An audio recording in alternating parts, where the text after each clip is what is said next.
এই মুহূর্তে চাহিদা আসবে সেই মুহূর্তে আপনি দেখবেন সরবরাহ।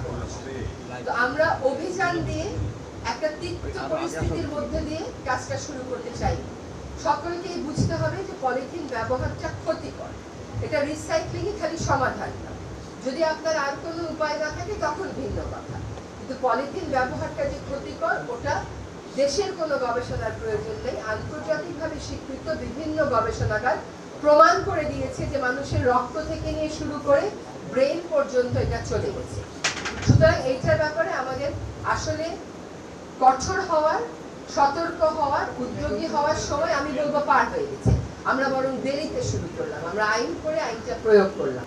সরকার মনিটরিং করতে পারে, সরকার এনফোর্সমেন্ট করতে পারে, সরকার আহ্বান জানাতে পারে, সরকার সচেতন হতে পারে, কিন্তু ভোক্তা পর্যায়ে, ক্রেতা পর্যায়েও একই রকম সচেতনতা থাকা দরকার। ছোট্ট একটা কথা বলে শেষ করি। তানজানিয়ার কথা যদি দেখেন, রুয়ান্ডার কথা যদি দেখেন, আমি উন্নত বিশ্বের কথা বলছি না, কারণ তারা তো অনেক আগেই প্রক্রিয়া শুরু করেছে। রুয়ান্ডা, তানজানিয়ার মতন দেশগুলোতে, তানজানিয়ার আপনি যখন বিমান থেকে নামবেন আপনার প্রত্যেকটা লাগেজ স্ক্যানিং মেশিনে দিয়ে চেক করা হয়, কারণ ওরা একটাও পলিথিন শপিং ব্যাগ নিয়ে এমনকি পর্যটককেও ঢুকতে দেবে না। আর রুয়ান্ডার বক্তব্য হচ্ছে, যুদ্ধ আমার যত না ক্ষতি করেছে, এই পলিথিন শপিং ব্যাগ আমার তার থেকে বেশি ক্ষতি করবে, কারণ যুদ্ধের যে প্রভাব ওটা 30 বছর 40 বছরে চলে যাবে, কিন্তু একটা পলিথিন ব্যাগ তো 100 বছরেও মাটিতে মিশবে না।